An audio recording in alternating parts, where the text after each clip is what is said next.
प्रणाम मु प्रियरंजन साहू तत्वज्ञान कार्यक्रम को आपन को स्वागत करुच्ची। आध्यात्मिकतार सर्वोच्च प्राप्ति है मोक्ष प्राप्ति करवा, मुक्ति पाइबा, आत्म साक्षात्कार करवा। Self realization is the ultimate goal of the life. मनीष रूपे आमे शांति आनंद सुख को सब आम भितर रखिकी भौतिक वस्तु पदार्थ रे खोजु थाउ। आमे भाबु थाउ जे टंका पैसा पाइले मन रे शांति मिलिबो, आनंद मिलिबो, सुख मिलिबो।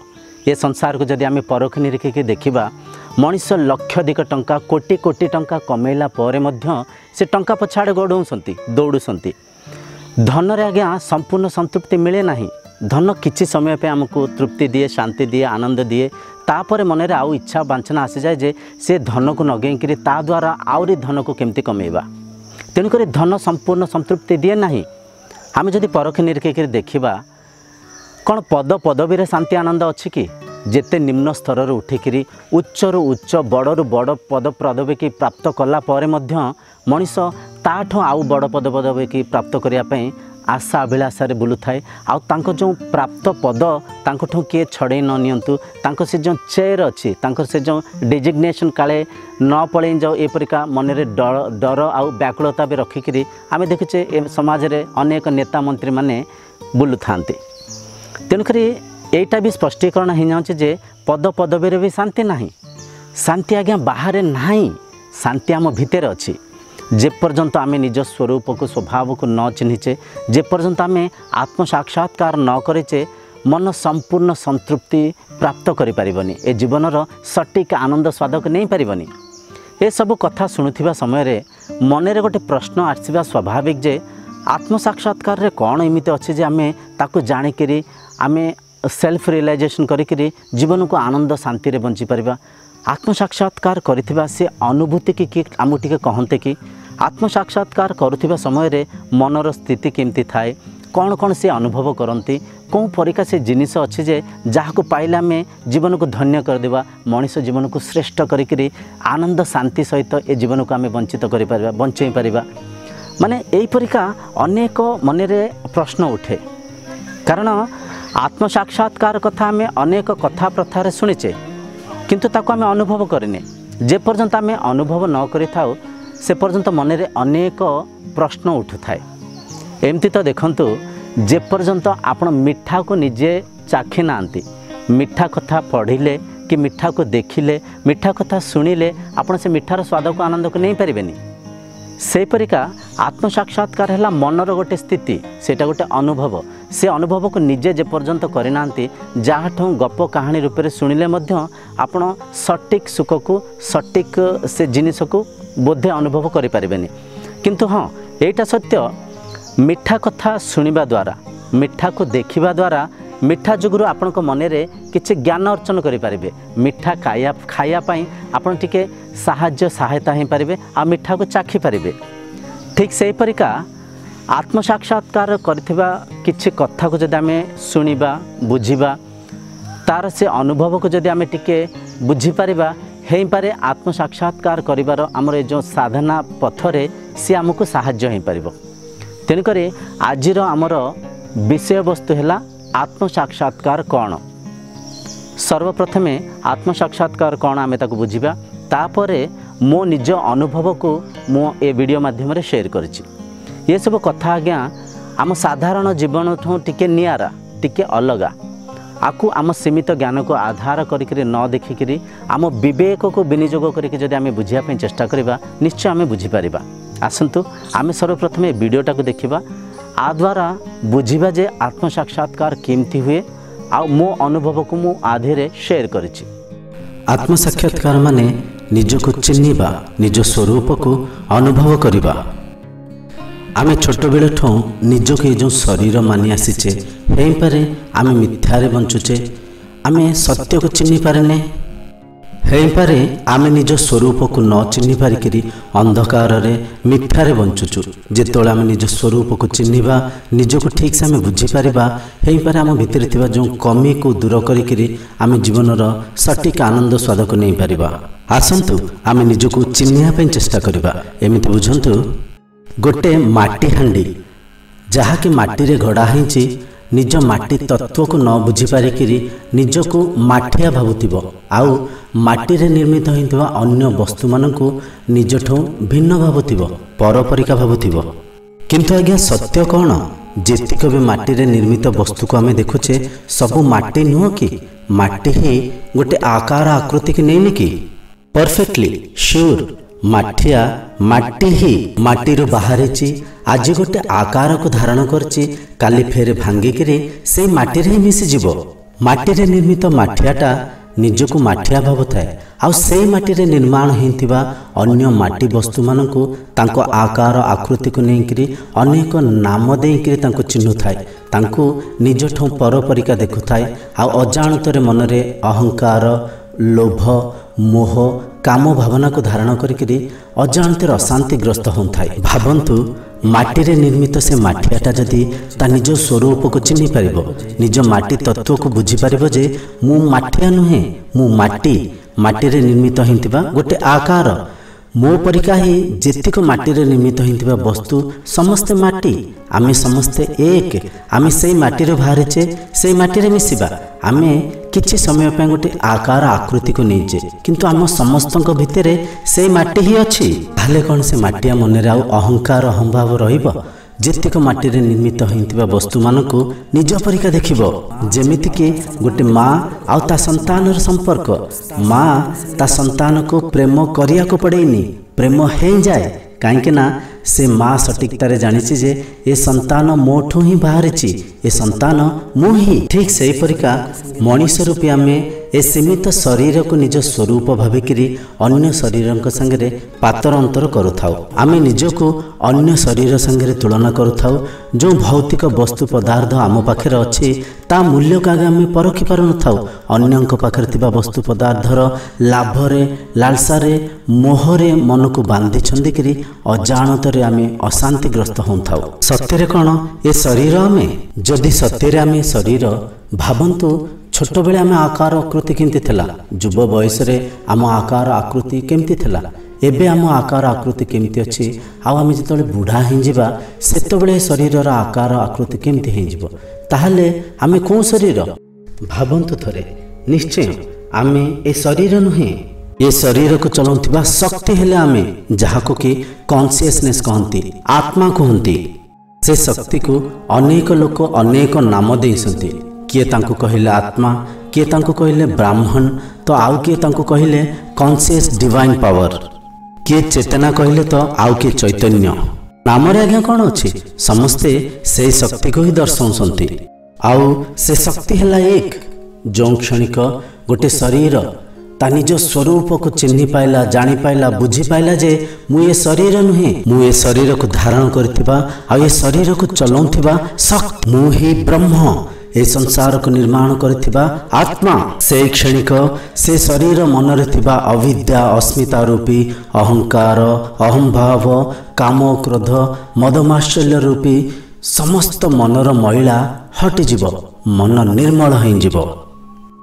तेबे से शरीर मनरे आउ पातर अंतर रहिबनी समस्तंको निज परिका देखि पारिबो प्रत्येक शरीर को देखिक से चिन्हि पारिबो जे अरे से शरीर मोठो भिन्न नहंती मु ही एठी ए शरीर को धारण करिछि आ मु ही सेठी मोरी ही प्रतिबिंब को देखुछि ए संपूर्ण संसार मु बाहरे नाही मु भितरे अछि एमती कहले सटीक हम मु ही मो जगह आपण निजको रखिक बुझिया चेष्टा करंतु ए वीडियो को जीए के भी ना देखुसंती समस्त निज शरीर को निज स्वरूप माने नैसंती किंतु सत्य हैला आमे से शरीर को चलाउथिबा आत्मा शक्ति आउ आमे सीमित नुहे आमे असीम आमे अपार आमे सीमित नुहे आमे अनंत सत्यर सटीक प्रचार प्रसार न हबारु आमे सीमित शरीर को निज स्वरूप भाविकी अन्यंक संगे निजको तुलना करुथाउ आ अकारण रे अजाणत अशांतिग्रस्त होथाउ संसार समस्त दुखर कारण हैला निजको आमे सीमित शरीर भाविबा आ अन्य शरीर संगे निजको तुलना करिबा जेमिति कि सेठी से माठियाटा निज स्वरूप को चिन्हि पारिथिला जे मु माठिया नुहे मु माटी ए माटी रु बाहरिछि आ माटी रे ही मिसिबी जेतेक भी माटी रे बनिथिबा वस्तु मु ही ए समग्र विश्व आ संसार आम भितर ही अच्छी। जद्य ए संसार रे कौनसी भी शरीर से माठिया परिका निज स्वरूप को स्वभाव को चिन्हि पारिबो तेबे से शरीरर मन तृप्त होइजिब, आनंद होइजिब, परमानंद रे भरित होइजिब। समस्तिଙ୍କୁ निज परिका देखि पारिबो आउ मन मिथ्या बंधन रो मुक्त होइजिब। कहबार तात्पर्य यह नुह जे आपण संसार को त्याग कर देबे, ना ना ना, आपण संसार रे रहिबे, आपण संसार रो प्रत्येक वस्तु को अनुभव उपभोग करिवे, किंतु कौनसी वस्तु संगे मोह रूपी बंधन रे बांधी छंदी हेबेनी। ए सत्य को आपण सटीकतार बुझी पारिबे जे ए संसार रे जहा भी मिलिछि किंचित समय पे मिलिछि, एठी मिलिछि आ एठी ही रंजीव। प्रत्येक वस्तु को आपण अनुभव उपभोग करिवे, किंतु काहा संगे भी मोह रूपी बंधन को बांधिबे नहीं। ए बंधन ही समस्त दुखर कारण। आसंतु एबे मो निजर आत्म साक्षात्कार कथा आपन को बुझिया पे चेष्टा करिबी। एबे मु जहा आपन को बुझिया पे चेष्टा करिबी ए सब आम संस्कार बाहरर कथा, आउट ऑफ मेमोरी। ए परिका कथा आम संसार रे आगे कोठी होछि, तेनु करी आपन ताको मन को टिके फांका करके बुझिया पे चेष्टा करिवे। आपण जदि आपण सीमित बुद्धि को आधार न करिकरी आपण विवेक को विनियोग करिकरी बुझिया पे चेष्टा करिवे, आपण निहायती ए कथा को बुझी पारिबे आ आपण निजे भी आत्म साक्षात्कार करियारे ए कथा आपण को सहाय्य होई पारिबो। मु माने जो शरीर बहुत ही गरीब परिवार रे जन्म होइथिला, जोंटी कि खाद्य वस्त्र गृहर भी अभाव थिला। दैनंदिन जीवन रे जहा नित्य आवश्यक जिनिसर भी पूर्ति हो पार नथिला। शरीर जेमती टिके बड़ हैला, मु सदा सर्वदा ईश्वर पाखे गोटे प्रार्थना करुथाय जे हे प्रभु जे कौन से छोट मोट गोटे चाकरी मिल जाता कि जहा दरमा रे मु ये परिवार रो अभाव को टिके मिटाई पारंती, मु टिके परिवार रे सहाय्य होई पारंती। माँ बापा भारी ईश्वर प्रेमी थिले, प्रत्येक दिन सकाळे संध्या से ईश्वर प्रणिधान करती। तांकर से संस्कार ही मु वरदान रूप में पाइली आ मु भी भारी ईश्वर प्रेमी थिली। प्रत्येक दिन जेकोसी काम कार्य थिले मध्य मु किछि समय बाहर करी सकाळे संध्या धूप दिए, ठाकुर को पूजा करे, ध्यान करे आ तांको मनन चिंतन करे। मन रे आर्मी चाकरी प्रति बहुत लोभ थिला, बहुत आशा थिला। आर्मी चाकरी मोर गोटे एम थिला, मोर गोटे ड्रीम थिला। मु सिनेमा रे टीवी रे से वस्त्र, से यूनिफॉर्म, से बंदूक, से थार्ड बाट को देखिकरी मु सदा सर्वदा ठाकुर को डाकुथाए प्रभु थरे से वर्दी पिंधियार मौका मिलंता कि मु भाबुथाए जे आर्मी चाकरी मिलगले मते समाज रे सब किछि मिलगला, संपूर्ण मु परिपूर्ण हो जीवी। ए परिका आर्मी चाकरी मोर गोटे बड़ स्वप्न थिला। मु चेष्टा कली, कष्ट कली, जो चाकरी मो स्वप्न थिला मो स्वप्नर चाकरी मते मिलगला। मो स्वप्नर चाकरी मु पाइला परे किछि दिन भारी शांति रे, आनंद रे, खुशी रे कटेली। सांग साथी माने अनेक अप्रिशिएट कले, चारि पाख जाक भारी रेस्पेक्ट, धनर अभाव पूर्ति हेगला। ये शांति ये सुख आज्ञा किछि दिन रहिला। तापरे मते नाकिला जे मु कोंठी निजको फसेई देला परिका, माने जीवन गोटे स्वाधीनता रहिलानी, स्वतंत्र रहिलानी, इंडिपेंडेंस रहिलानी। मो स्वप्नर चाकरी जहाँ पाई मु व्याकुल थी से चाकरी मते दुख देला। मु +2 पढ़ुवा समय रे आर्मी रे सिलेक्ट हो जाइथिली। सेटिकार रंग ढंग देखिकरी मते नागिला जे नाई मु आउ टिके पढ़िबी, मु सिविल रे जाइकरी किछि 8 भल चाकरी करिकरी हेइ पारे ए जीवन को शांति रे आनंद रे बितेइ पारबी। तेणु करी मु ग्रेजुएशन कंप्लीट कली, पोस्ट ग्रेजुएशन कंप्लीट कली आ वीआरएस स्कीम रे 15 वर्ष 6 मास चाकरी करिकरी मु वीआरएस स्कीम रे रिटायरमेंट नहीं गली। आउ सिविल रे आसिकरी एठी चाकरी पे चेष्टा कली। रिटायरमेंट पर मु घर को आसिली, कोचिंग नेली, चेष्टा कली। मोर जो परिका आशा थिला ठीक सही परिका मन छुआ चाकरीटे आउ थरे मु पाई गली। से नुआ चाकरी भी किछि दिन मते भारी शांति नागिला, आनंद नागिला, खुशी देला। किछि दिन पर से चाकरी भी मते कहीं बांधिकी रखिला बढ़िया नागिला, गोटे बंधन परिका नागिला। मन रे परिकल्पना कली जे ना ना ना आउ चाकरी करिया नहीं, बोधे बिजनेस कले शांति रे, आनंद रे, स्वतंत्र रे, स्वाधीन रे रही पारिबा। ए परिका परिकल्पना करिकरी से चाकरीटा भी छाड़ देली। आउ गोटे बिजनेस प्रारंभ कले। बिजनेस भी बहुत बढ़िया चलथिला, भारी बढ़िया चलथिला। मु निज दुकान को अन्य दुकान के संगे तुलना कली। तांकर एते भल चलछि, मोर आउ केमती भल चली परिबो ए परिका भाबिकरी भल चलुथिबा दुकान रे भी मु असंतुष्ट हो गली। थरे मु शांत मन रे बसिकरी भाबुथाए सबु मनर खेल बुद्धि, सबु मनर भाव बुद्धि। ମୁଁ ଯାହା ଚାହୁଁଛି ତାହା ମିଳୁଛି।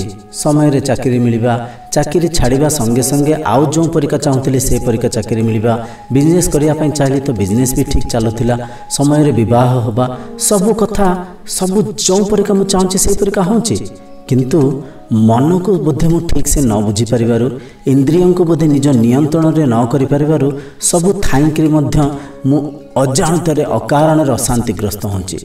ତେବେ ମୋ ମନରେ ଗୋଟେ ଆଶା ଜାଗୃତ ହେଲା, ନା ଆଜିଠୁ ମୁଁ ମନ କ'ଣ ବୁଝିବି, ମନକୁ ଠିକ୍ ସେ ଚିହ୍ନିବି, ମନକୁ ନିଜ ନିୟନ୍ତ୍ରଣରେ କରିବା ପାଇଁ ଚେଷ୍ଟା କରିବି। ସେଦିନଠୁ ମନକୁ ଚିହ୍ନିବା ପାଇଁ ମୁଁ ମନରେ ଗୋଟେ ସଂକଳ୍ପ କଲି। ପ୍ରତିଦିନ ଦୋକାନକୁ ଯାଇ ଲ୍ୟାପଟପ୍ ଖୋଲେ, ଅନେକ ସାଧୁ ସନ୍ଥଙ୍କ ଭିଡ଼ିଓ ଦେଖେ। ମନ କ'ଣ, ମନକୁ କେମିତି ନିୟନ୍ତ୍ରଣ କରିବା, ମନର ସ୍ୱଭାବ ସ୍ୱରୂପ କ'ଣ, ଏପରିକା ଅନେକ ଭିଡ଼ିଓ ମୁଁ ଦେଖେ। ସେ ଭିଡ଼ିଓ ମାଧ୍ୟମରୁ ସନ୍ଦୀପ ମହେଶ୍ୱରୀ ସାରଙ୍କ ଭିଡ଼ିଓ ମୋତେ ଭାରି ଭଲ ଲାଗେ। ସବୁ କଥାକୁ ସିଏ ସହଜରେ ଭାରି ସରଳରେ ବୁଝାଉଥାନ୍ତି। ମୁଁ ଯେକୌଣସି ଭିଡ଼ିଓ ବି ଦେଖୁଥାଏ, ଶରୀରକୁ କିଛି ବାଧା ଦେଇକିରି ମନକୁ ସେ ବର୍ତ୍ତମାନ ସ୍ଥିତିରେ ରଖିକିରି ଭିଡ଼ିଓ ସାଙ୍ଗରେ ଏକ ହେଇକିରି ଏକାଗ୍ର ସହିତ ତାକୁ ବୁଝିବା ପାଇଁ ପ୍ରଚେଷ୍ଟା କରୁଥାଏ। ଦିନେ ମୁଁ ସନ୍ଦୀପ ମହେଶ୍ୱରୀ ସାରଙ୍କର ସେଲ୍ଫ ଏନକ୍ୱାରି ଭିଡ଼ିଓ ଦେଖୁଥିଲି, ଯେଉଁଥିରେ ସାର୍ ମାଣ୍ଡୁକ୍ୟ ଉପନିଷଦର ଗୋଟେ ଶ୍ଲୋକକୁ ଆଧାର କରିକିରି ନିଜ ସ୍ୱରୂପକୁ ବୁଝିବା ପାଇଁ ଚେଷ୍ଟା କରୁଥିଲେ। ସେ ଭିଡ଼ିଓରେ ସାର୍ ବାରମ୍ବାର ଗୋଟିଏ କଥା କହୁଥିଲେ ଯେ ମନକୁ ଏକାଗ୍ର କରିକିରି ବୁଝିବା ପାଇଁ ଚେଷ୍ଟା କର, ହେଇପାରେ ସେ ଅମୂଲ୍ୟ ମଣି ତମେ ପାଇଯାଇପାରିବ। ଏ କଥାଟାକୁ ମୁଁ ଭାରି ଆଗ୍ରହିତ ସହିତ ଶୁଣୁଥିଲି, ଆଉ ସେ ଭିଡ଼ିଓକୁ ଏକାଗ୍ର ହେଇକି ଦେଖୁଥିଲି। ଛୋଟବେଳଠୁ ମୋର ଆଧ୍ୟାତ୍ମିକତାରେ ଥିବା ରୁଚି, ମୋ ପୂଜା ସାଧନାର ପ୍ରତିଫଳକୁ ସେଦିନ ମୁଁ ପ୍ରାପ୍ତ କଲି। ମୋ ଅନୁଭବକୁ କହୁଛି, ଧ୍ୟାନ ଦେଇ ବୁଝନ୍ତୁ।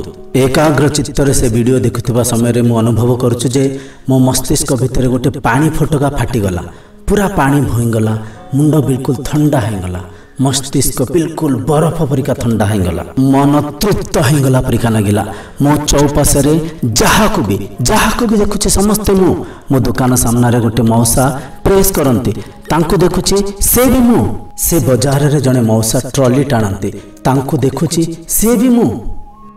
ଦୋକାନରେ 3 ଜଣ ପିଲା ରହୁଥିଲେ, ମୁଁ ଦେଖୁଛି ସେ ବି ମୁଁ। ଯୁଆଡ଼େ ଦେଖୁଛି, ଯାହାକୁ ଦେଖୁଛି ସମସ୍ତେ ମୁଁ ହିଁ ମୁଁ। ଆଶ୍ଚର୍ଯ୍ୟ ଲାଗିଲା। ଏମିତିକି ଯେ ଯାହାଙ୍କୁ ମୋ ଗୁରୁ ମାନିଥିଲି, ଆଇଡ଼ିଆଲ ମାନିଥିଲି, ମା ପରିକା ଦେଖୁଥିଲି ସନ୍ଦୀପ ମହେଶ୍ୱରୀ ସାର୍, ମୁଁ ଦେଖୁଛି ସେ ବି ମୁଁ। ଯାହାକୁ ବି ଦେଖୁଛି ମୁଁ ହିଁ ମୁଁ। କିଛିଟା ଶରୀର ସେଠି ଅଛି, ଆଉ କିଛିଟା ଶରୀର ସେଠି ନାହିଁ। ଯେମିତିକି ମୁଁ ଦେଖୁଛି ଯେ ଅମିତାଭ ବଚ୍ଚନ ସାର୍ ବି ମୁଁ ହିଁ, ପ୍ରିୟଙ୍କା ଚୋପ୍ରା ମ୍ୟାଡ଼ାମ୍ ବି ମୁଁ ହିଁ। ଜୀବନ ଯାତ୍ରାରେ ବେଳେବେଳେ ଝଗଡ଼ା ଝାଣ୍ଟି ବି ହେଇଯାଇଥାଏ।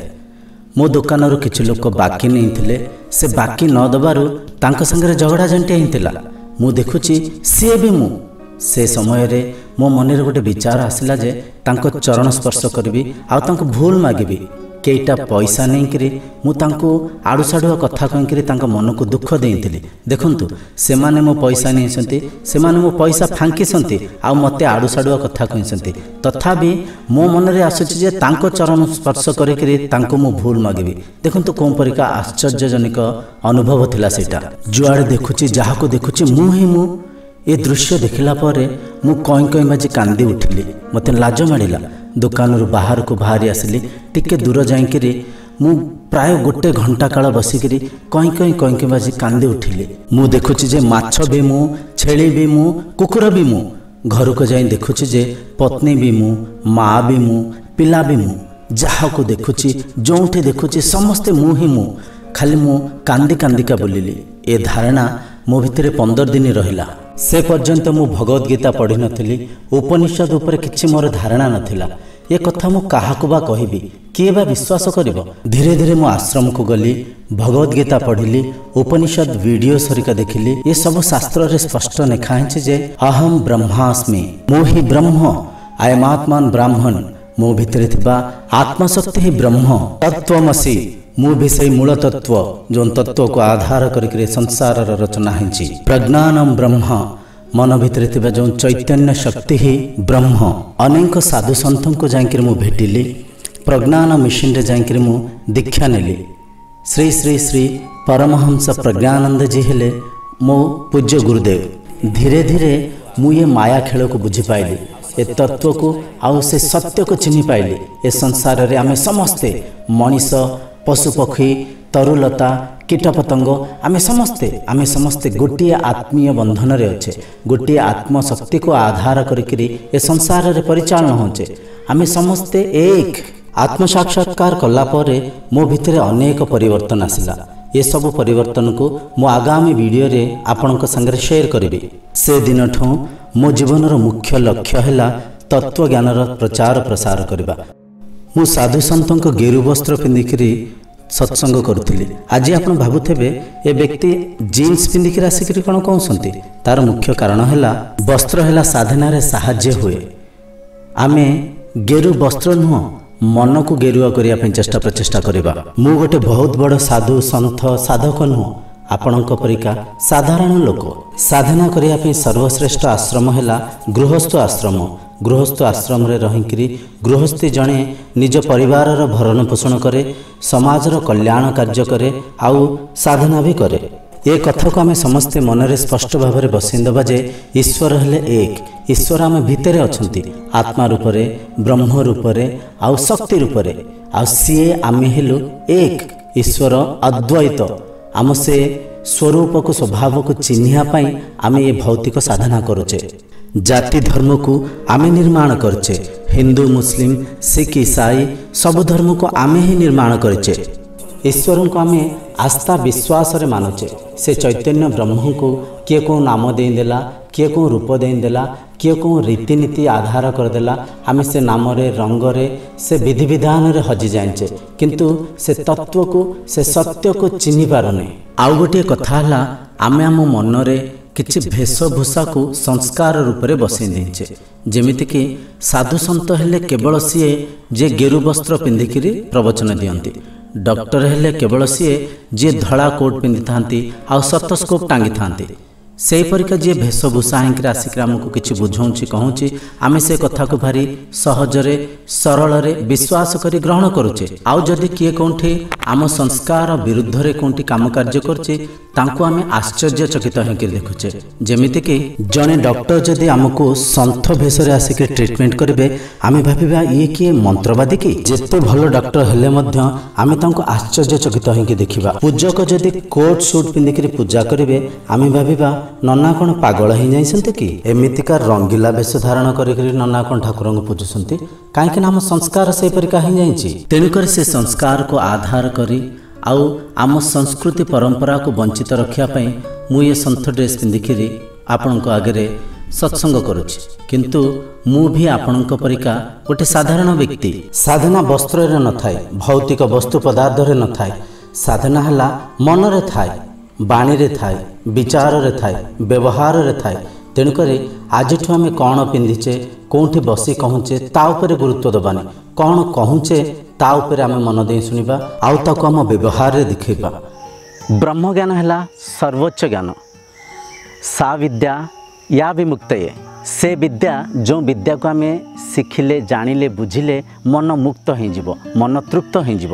ତେଣୁକରି ସେ ଯେଉଁ ବ୍ରହ୍ମଜ୍ଞାନ ଅସୀମ, ସାଗର ପରିକା ଅନନ୍ତ। ଆମେ ଦେଖନ୍ତୁ ଭଗବତ ଗୀତାର ନିର୍ମାଣ କରିଛେ। ଭଗବତ ଗୀତା ପରେ 4ଟା ବେଦ ଅଛି, ବେଦାନ୍ତ ଅଛି, ଉପନିଷଦ ଅଛି। କେତେ ଆମେ ଜ୍ଞାନକୁ ସଂଗ୍ରହିତ କରିଛେ ଯେ ନିଜକୁ ଚିହ୍ନିବା ପାଇଁ, ନିଜକୁ ଜାଣିବା ପାଇଁ। ଆତ୍ମସାକ୍ଷାତକାର ମାନେ ନିଜ ସ୍ୱରୂପକୁ ଚିହ୍ନିବା, ନିଜ ସ୍ୱଭାବକୁ ଜାଣିବା। ତେଣୁକରି ଏ ଯେଉଁ ଅସୀମ କଥାକୁ ଇଏ ସୀମିତ ଭିଡ଼ିଓ ଭିତରେ ଆମେ ବୁଝିପାରିବାନି, ଆମେ ଜାଣିପାରିବାନି। ଯଦି ଆପଣ ଅଧିକ କିଛି ଜାଣିବା ପାଇଁ ଚାହୁଁଥିବେ, ଯଦି ଆପଣଙ୍କ ମନରେ ଅନେକ ପ୍ରଶ୍ନ ଉଠିଥିବ ବ୍ରହ୍ମଜ୍ଞାନକୁ ନେଇକରି, ଆତ୍ମଜ୍ଞାନକୁ ନେଇକରି, ଆପଣ ଆମ ସତ୍ସଙ୍ଗ ଶିବିରକୁ ଆସିପାରିବେ। ଜଗତସିଂହପୁର ଡିଷ୍ଟ୍ରିକ୍ଟ, ନାଉଗାଁ ବ୍ଲକ, ନାଉଗାଁ ତହସିଲ ଆପୋଜିଟ୍ରେ, ନାଉଗାଁ ତହସିଲ ସାମ୍ନାରେ ଉତ୍କଳ ଭାରତୀ କଳା ବିକାଶ କେନ୍ଦ୍ର ଅଛି, ଯେଉଁଠି ଆମର ପ୍ରତ୍ୟେକ ରବିବାର ସନ୍ଧ୍ୟା 4ଟାରେ ଆମର ସତ୍ସଙ୍ଗ କାର୍ଯ୍ୟକ୍ରମ ଆୟୋଜନ ହୁଏ। ସେଠିକି ଆପଣ ଆସିପାରିବେ। ସେଠି ଆସିକିରି ଆପଣଙ୍କ ମନରେ ଉଠୁଥିବା ପ୍ରଶ୍ନକୁ ସେଠି ପଚାରିକି ଆପଣ ବୁଝିପାରିବେ। ଆଉ ଆପଣ ଯଦି ଚାହୁଁଛନ୍ତି ଆପଣଙ୍କ ଏରିଆରେ, ଆପଣଙ୍କ ଘର ପାଖରେ ଗୋଟେ ସତ୍ସଙ୍ଗ କାର୍ଯ୍ୟକ୍ରମର ଆୟୋଜନ ହେଉ, ଆପଣ এই ଭିଡ଼ିଓ ଅନ୍ତରେ ଆମେ ଆମ ମୋବାଇଲ ନମ୍ବର ଦେଇଛୁ, ସେଥିରେ ଆମକୁ କଣ୍ଟାକ୍ଟ କରିପାରିବେ, ଆମ ସାଙ୍ଗରେ କଥା ହେଇପାରିବେ। ଆପଣ ଚାହିଁଲେ ଆପଣଙ୍କ ଘର ପାଖରେ ଦିନିକିଆ ସତ୍ସଙ୍ଗ କାର୍ଯ୍ୟକ୍ରମ କରିପାରିବେ, 3 दिनिका सत्संगर आयोजन करें कि 5 दिनिया सत्संग आयोजन करें कहीं ना देखंतु अनेक साधनार कथा अच्छी जहाँ को आपण प्रवचन कथा प्रथा रूप में प्रवचन परिका शुणिकी बुझीपारे जानीपारे जमीत कि ध्यान अच्छी ध्यान को आप शुणिले ध्यान कथा आप पढ़िले ध्यानस्थ हो पारे टिके कष्ट हम ध्यान विधि विधान को जानी जड़े साधकों समीक्षार आप जदि प्रथमे ध्यान को साधना करेंगे ध्यान कौन सटीकतार बुझे किछि दिन सिटी आम साधकों पाखे रहीकि आप ध्यान को अभ्यस्त करेंगे तापर आप घर को जाकर ध्यान को सहजरे करें यहीपरिका साधनार अनेक कथा अच्छी जोटा कि आप प्राक्टिकली सेठी बुझिया पड़ो से सब कथा को आप जदि सत्संगर आयोजन करें सेठी सब कथा को जानीपारे शिखिपारे आ घरे जाकर निजस्व करें तेणुक आप जदि चाहूँगी आपण घर पाखे किसी सत्संगर आयोजन हो ये वीडियो अंतरे आमे देइथिबा आम मोबाइल नंबर आप कांटेक्ट करें सत्संग 2 प्रकार हो प्रथम है सत्संग आ भजन संगीत संगे भजन बाजिबो ता मध्य सत्संग हम आ द्वितीय है केवल ज्ञान जोग केवल सत्संग तेणुक आप जदि चाहूँगी आपण अंचल आपण घर पाखे सत्संगर आयोजन हो आप वीडियो अंतर देइथिबा मोबाइल नंबर आमको कॉल करंतु आम टीम जीवो आ सेठी सत्संगर आयोजन हम एतिकी कहीं ए वीडियो के रखुची आगामी वीडियो जाए आपण विदाय मागुची से पर्यंत प्रणाम।